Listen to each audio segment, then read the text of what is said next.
Hello, and welcome to the Finding the Unicorn in You podcast. I'm Dr. Jaime G. Raygoza, a life coach, psychologist, and your host. Join me on a journey to inspire and transform ordinary lives into something special. Here, we celebrate the unicorns, those who choose not to follow the ordinary conventional path, but rather chase after their dreams and choose the path less taken, making them truly unique. Together, we'll explore powerful life coaching techniques and hear from special guests who embody the spirit of unicorns in their own way. What are we waiting for? Let's get started. Hello, everyone, and welcome to another episode of Finding the Unicorn in You. Today, I have an entrepreneur, author, speaker, and coach who has profound insights into living a life with purpose, meaning, and sharing your message. Through her company, Grace Point Publishing, she has helped thousands of authors in her 25 years of publishing as a publishing consultant. She has 5 best-selling books and pulls back the curtain to help nonfiction authors combine purpose, mission, and books to elevate their platforms and profit. I'll let her share more about herself. So without further ado, welcome Michelle Vandepas. Oh, thank you. It's so wonderful to be here. I'm really excited. So tell us a little bit more about you and how you got into this field.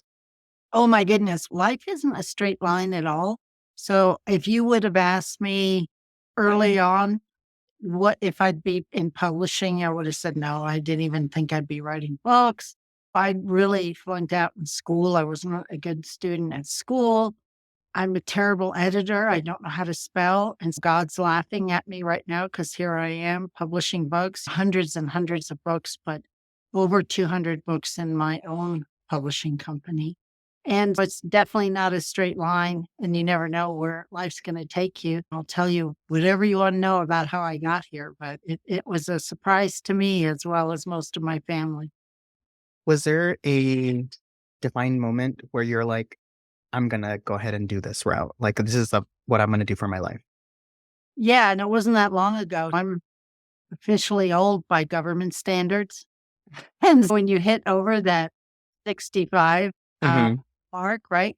And it wasn't that long ago. We're in 2024 now, 8 years ago. So I had been a marketing consultant. I've been a business coach. I've been a coach. I did website design and helped other people as part of my marketing company do websites like 20 years ago, like way back in the day.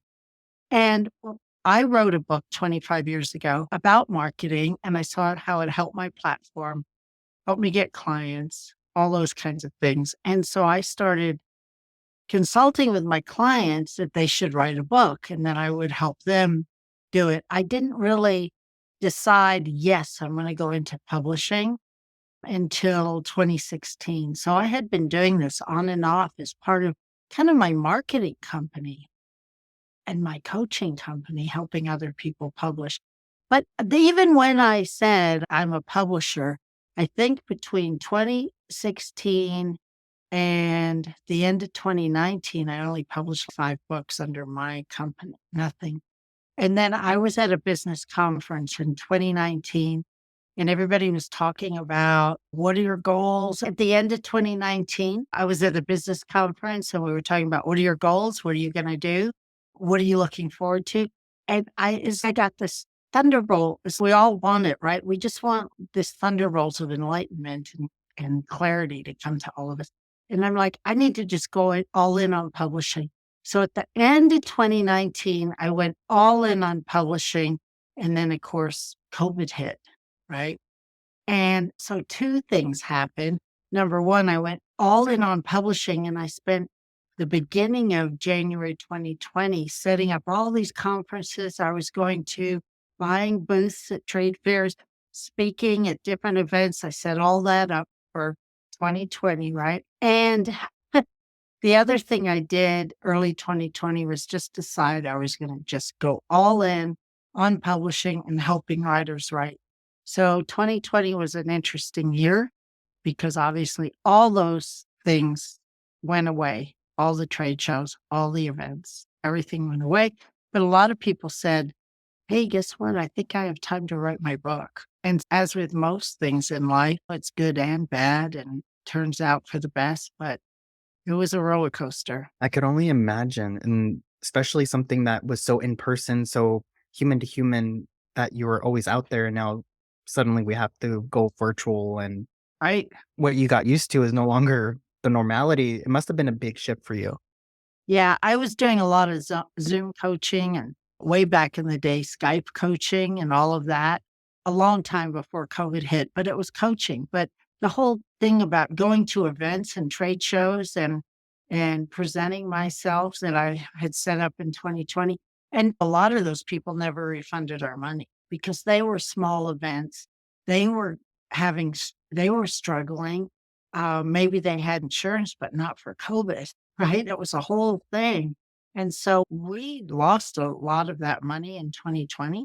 But like I said, clients came to us and people wanted to write books. So did you see like a big influx in writers that actually wanted to get more consulting and how to finish their book? Yeah, we did. We did in 2020. And what happened was a lot of people committed in 2020. And sometimes just because you commit doesn't always mean you follow through. We know that about the human spirit. We know that about us. We might commit to something, we may or may not follow through. So a lot of those people from 2020 that committed, like we're publishing a book Monday from someone that committed actually with me in 2016. We're finally publishing. So a lot of people get scared. And a lot of those people in 2020 thought, oh, I'm going to have all this time to just contemplate and write my book. And then the reality was they were, you'll remember this, wiping down their mail and their inside of their car with Lysol wipes and all that. And it was right. And so people were a little crazy for a year before things settled down. And so some of those people went on to write and some did not. That makes sense. From what you've noticed, what is the average percentage of once a person says, I'm going to write a book, who actually publish a book? Ooh, that's a good question. People hire me to coach them. And we're going to talk about purpose, I hope, because it's all related. It's all related. But they hire me to coach them. So I would say 90% of the people I coach end up publishing their book one way or another because they've hired me to coach them. A lot of people who just come into my free programs may or may not have committed at the same level. Part of, though, what happens is and I talk about this in purpose. So I'm gonna make a little turn here because Yeah, go for it. what happens, and I'm talking about nonfiction books, is you start writing, you really have to lean into what you really believe and what your thought leadership is, what you really want to put down on paper. And so as part of the writing process, you get really clear about who you are. You get really clear what you stand for, what you really want to say, what you want to wave your flag about out there in the world, because it may end up being a published book.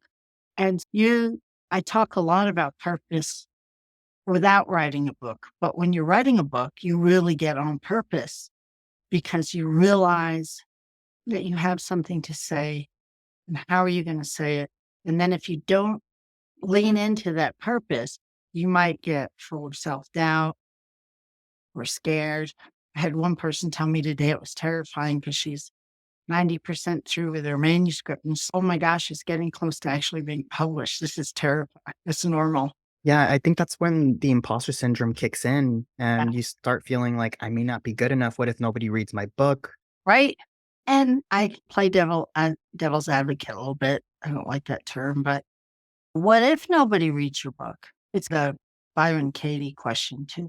What if nobody reads your book? Was it still worth it to write it? Hmm. Almost everybody. So something I did for me. They may not go into it thinking that, but the whole process of writing a book is incredibly up-leveling. Yeah, and I actually had an author come on here and say, you're not writing a book for others. You're writing the book for you. This is a book it's your story. You want it out there. So write it as if you're the target audience and watch other people relate to you because they're in the same place that you're at now. Right. Now, I agree with that. And there are people who write a book as for business to help promote their business. And then you got to add a little bit extra to those books, right? And we want it to be a book that other people want to read. So what I would say is you write your first draft for you, totally for you.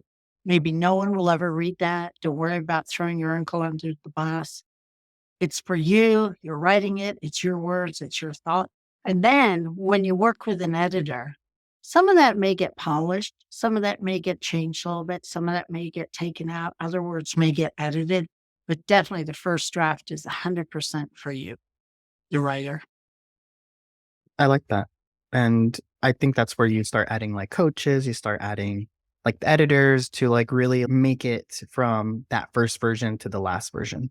Absolutely. You may need a coach as you go through the writing process to help you keep going and stay on track. But after you get a first draft, or maybe a little before it's finished, you want to start thinking about editors and not, we'll get back to purpose, but not like copy editors. Don't, I have people make the mistake of hiring a copy editor and then sending me a book or sending someone else a book. And they say, oh, chapter 4 makes no sense. And so then you go into rewrites and then you have to do all that copy editing all over again. You've just wasted all that time, money, and effort. So there's a higher level editing you always start with that most people don't really know about. Okay. And for listeners that may not know the difference between regular editing and copy editing, do you mind defining that? Yeah. Copy editing is when you are past a first draft. A first draft is just everything, just all your words mined up. And then you're going to look and see if it flows. Does it move from chapter to chapter? Do all the stories make sense? Are they in the right place? Do you need further segues? Are you repetitive? Do you need to take things out? That's more developmental editor, high level editor, maybe a book coach. Someone before you get to things like sentence structure and commas and periods and spelling and all that kind of stuff and grammar. That all comes later. The first thing is the flow of the book. Got it. That makes more sense. Yeah. So going back to purpose, how do you know if you have an idea and if that's going to be your purpose, or you have those people who are multi-passionate and they just want to talk about everything and it gets so convoluted? How do you know which one to like target and which one is your purpose? I love this question. So I wrote a book about purpose. It's one of my books. And after chasing my purpose for 25 years, where I'm like, what's my purpose? What's my purpose? Is it this? Is it that? And researching, and I used to have a podcast on it, and really praying and meditating and writing and journaling and talking to people about purpose, I came to this conclusion. Your purpose is nothing that you do or that you think or that you want to do. Your purpose just is. You are born on this planet. You have a purpose. You may or may not ever recognize it, know what it is, but you have one and you're already living it. Now, that's a hard thing to be because that says you have to accept yourself for who you are and you are already making a difference. That's the first piece of that. Now, the second piece of that is I like to identify purpose with how you share your heart with others. How do you express yourself? If you're a cashier at a grocery store, do you like to chat with people, nurture people, give them love as they come through? Are you very organized and efficient, right? You can tell the personality even by something like that. If you are a natural born caregiver, it doesn't mean you're going to be caring for others in hospice. You could be a nurse, but you could bring caregiving into a teacher role. You could bring caregiving. I have somebody on my team here at the publishing office who is so caring to all the other team members, right? It's like that old fashioned idea we have of the grandma at the office who would bring baked goods every week, right? You bring that energy to whatever you're doing. So if you find yourself, and it's a verb, it's how we are being in the world, not what we're doing. So if you find yourself being a natural caregiver, a natural teacher, a natural, some people just naturally to connect everybody and everything, right? Natural politician, or what I would call like a mechanic personality, like very organized and systematized, right? You bring that with you no matter where you go, no matter what you're doing. And the more you bring, that's the essence of who you are, the more fulfilled you will be in whatever you're doing. Okay. So it's a different way of looking at purpose than some people. Now, passion, because you talked about passion, that's a choice. There have been times in my life when I've been passionate about watercolors, passionate about writing, passionate about dancing, right? Those are choices. Those are hobbies. It doesn't mean I want to go make a living from them. I have been a lot of different things in my career, but the overarching everything has been sharing, teaching, leading, right? Over everything I do, I teach. So that's one of the verbs that I use for my purpose. I teach my kids. I teach at home. I teach when I'm on vacation. If someone asks me a question, what the way it tends to come out is in a teaching role, right? When I was coaching, I was teaching. When I was consulting, when I was doing marketing. So that's one of the verbs and one of the things I bring to everything that I do. That's how I differentiate it. And what you do with your life is totally a choice. You'll feel more satisfied, though, if you can connect with 2 or 3 verbs that are how you're being in the world, and less frustrated if you allow yourself to be who you so right? It's just go back to the same thing, no matter be who you are. Don't be afraid to be who you are. Express yourself, be authentic, right? It's all the same. It's all the same stuff. And for someone who's struggling to really do that reflection and know their purpose, Yeah. is there any questions that you recommend they ask themselves to get the thought process going? Yeah, it's how do you express your love in the world? How do you express your love to your partner, your kids, your dogs, right? So, like, I don't know, my dogs, I like pet them and play with them for a minute, and enjoy them on the floor curled up next to me. My son-in-law babies those dogs and gives them food, chops up like fresh food for them, right? Brushes them. Babies, my dog's like anything. He has that caregiver heart, right? And so just notice how you're sharing your love and how you're being in the world. Somewhere I have a list of verbs that you can go through and see what you relate to, right? And it's, do you relate to leader, teacher, caregiver, politician, creator? What do you relate to? And if you relate to it and don't think you're there yet, it doesn't matter. You may relate to leader and not feel like you're a leader. It doesn't matter. If you relate to it, it means it's part of who you are, and allow yourself to step into that. I like that. Now, I know you have a master class that you teach. Is Uh, this included in there or is this something completely different? I bring purpose into every single thing I do because it's just part of who I am. And so when I talk with authors, it's what's your purpose? So we talk about purpose the way I did, but then I also use purpose in why are you writing the book? Get really clear about why you want to do this. Who is this for? Is it on your bucket list? Right. So I talk about purpose in a different way that way as well. But I don't subscribe to the write your book in 90 days and follow this blueprint thing because I don't think it gives room for people's individual purpose. So I bring that into everything I do. And I have a master class on being aligned with living bigger out there in the world. Destined for More is what that class is called. And I have a master class on writing, and I have several that I teach. Awesome. And are these all for, can a novice writer go in and Oh, like yeah. they never started? Oh, yeah. Totally. Yeah. Totally. Because here's the thing. I have an author who's written 27 books, and she still calls me and says, I hate this book. This sucks. I'm a terrible writer, right? We all have the same stuff. It doesn't matter. We all go through self-doubt. We all go through imposter syndrome. We may have more dollars, or we may have more books, or we may have more kids, or we may have more whatevers, but that doesn't mean you don't still go through the human condition. Is there anything that you, because you're very accomplished and you help people every single day with this. Is there anything that helps you or that you tell yourself to quiet that imposter syndrome voice down? Yeah, I need to walk and do massage and do things for my body because I tend to embody that stuff. So for me, it tends to be physical things, right? And I notice for me, like in the winter and it's 0 degrees outside, I'm just not walking. And I can tell that I got to stay busy. I got to do stuff rather than being real grounded. The other thing that I do for me, and I do encourage other people to do this, is not worry about the end result. Think about where you're going and then just do what is in front of you today.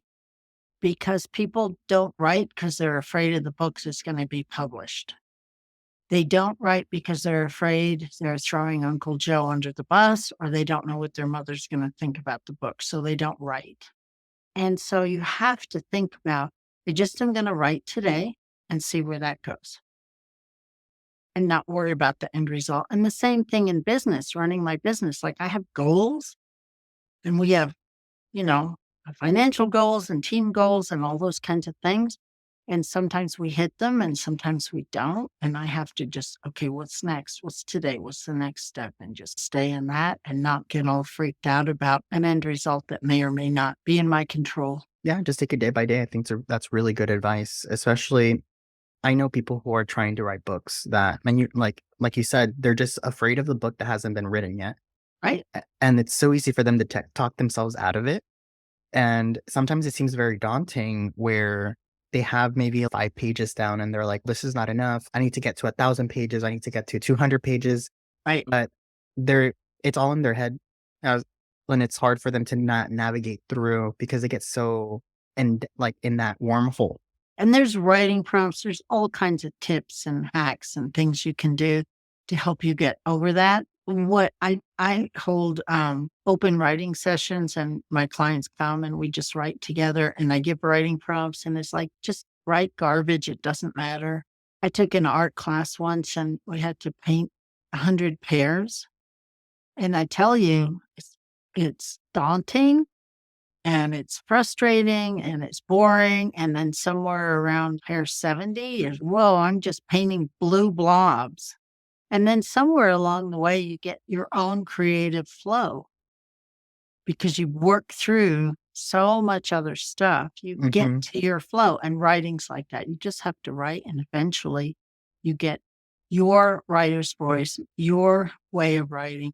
You know, if you can write every day at 7 a.m. or not, right? Everybody has a different way of writing, but most of it's an excuse. Most, I don't have my favorite pen. I can't write. Oh, I don't have time this morning at 7. I can't write. I don't write 3 days in a row. I've given up. Right. I can't go to the mountains for a week, so I guess I won't bother writing. It's all just excuses. Things that we tell ourselves why we can't instead of why we can. Yeah, and we don't celebrate the small wins. If you sat down for 20 minutes and wrote something, that's 20 minutes more that you've Right. written. Right. We don't celebrate small wins. I love that. Yeah. Yeah, but no, I agree. And as you're saying that, because I'm currently in the process of finishing a book myself. So Right. some of those excuses, I was like, oh, she caught me. I've been thinking of those things. Yeah. Now I want to know about your book. Yeah, it's on my research. I focused on employee retention and turnover. So I'm talking about toxic work environments and how that affects the individual. Think about if everyone was free to just live through their heart at work. Hmm. It would be less toxic if they really were in their heart and not in their anger or in their emotion, right? People get that confused. So I just want to say that. But if we were able to come in with our heart, with heart and emotion, it's not the same thing.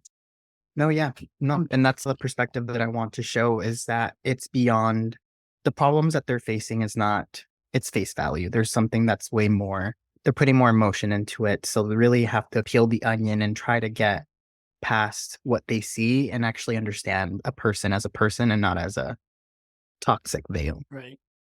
Yeah, but this has been such a fantastic conversation. And we're at the point where I'm going to ask you the last question, Okay. uh, which is the whole purpose, unicorns, creating unicorns here. So it's really hard for people, and I think you touched a little bit about this with purpose, to seek their purpose and seek out their dream and do what they want to do. I think sometimes we do the safe option, or at least what we think is safe, get a 9 to 5 job that we not necessarily feed our family, make what we can, and not necessarily enjoy our life.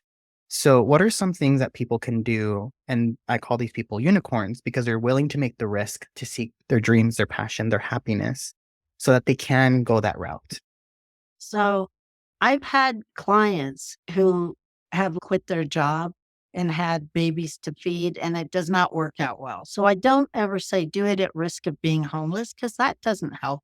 You got to have the basics. You got to have a roof over your head, be able to eat, pay your light bill, and whatever else you want. So I think there is a place where if you're on your own, it's totally okay to quit your job, take a risk, move to India, whatever you want to do. But if you've got babies at home, think it through a little bit because I have had clients who taken a big leap because some coach said, just take the leap and go. And that is a very autumn thing that will happen. But on the third dimension, we're in a different time. And so it may not happen in time to keep your babies fed. So what you can do in the meantime, if you're not in a place where you can just quit and throw everything to the wind, number one, really focus in on how you're sharing your heart and do more of that and really lean into your purpose. Know that you're here for a purpose. Know that things happen for you, not to you. So if you're in a job you hate, what is that about? I was talking to my son-in-law who has a boss who just not communicative, just doesn't talk to him. I said, you have to be the bigger person here. This is your opportunity to learn how to be communicative, to learn how to be a great communicator and express your feelings. This is a perfect opportunity for you to grow into it, even though he really wants to quit. And so there are things like that you can do to use them as growing experiences to be more of yourself. I always recommend people have hobbies because especially in the US, we tend to throw everything into our work, think that's all there is. Everything we do has to be monetized. Oh, you like to paint? Throw your paintings up on eBay or Etsy, right? It's like we have to monetize it, and that just squeezes all the fun and creativity out of it. And so if you're in a situation at work or somewhere in life that you don't like, or even more, you really want to get out of, do something different. Find a hobby, do some gratitude, right? We all know about gratitude. It will help you know that things are happening for you, not to you, and that we all have a lifetime to get where we're going. And so just because we want it to change right now today, doesn't mean it's going to happen that way. Might take a week, a month, or a year, or a decade, but you keep the vision, you keep the faith, you make the changes you're able to make. And don't put so much pressure on you that I'm in this job I hate and I want to be a 6-figure business by 45 days from now because someone online told me I could. I was putting pressure on yourself that may or may not be realistic. Yeah. And it's the sense of instant gratification that we keep wanting it. We want it today. A lot of us want it right now, but anything that is worthwhile and usually takes time and effort. So we have to be patient for it. We do. And just keep the faith, right? Put one foot in front of the other. Keep being who you are. Know you're here for a reason and a purpose, and being alive on the planet is enough, even though you may be in a place where you feel frustrated or not valued right now. Somebody somewhere, you're making a difference. Oh yeah, completely agree. This has been such a wonderful interview. Thank You've you. given us so many good golden nuggets that we can take today. So if somebody wants to hire you, enroll in one of your master classes, or just seek out any questions, how can they get in contact with you? Thank you. The easiest way is to go to theauthorpath.com. I have several websites, but that's the easiest one to spell and find, theauthorpath.com. And then there's links to my master classes, links to me, links to publishing, all kinds of things. Awesome. Thank you, Michelle. This has been wonderful. Yeah. Of course. And for the listeners, a quick reminder, if you actually go to my website at raygoza-consulting.com, go to the Unicorn Wall of Fame, you'll find Michelle on there on the Unicorn Wall of Fame with a small blog with all the links that she just mentioned. And you'll be able to click the links there, or you can go to the show notes. Thank you once again. This has been a pleasure. And until next time. Thank you for listening to the Finding the Unicorn in You podcast. I truly appreciate you listening, and I hope you enjoyed this episode and gained valuable insights. If you like what you heard, please subscribe to our podcast and leave us a review on your favorite platform.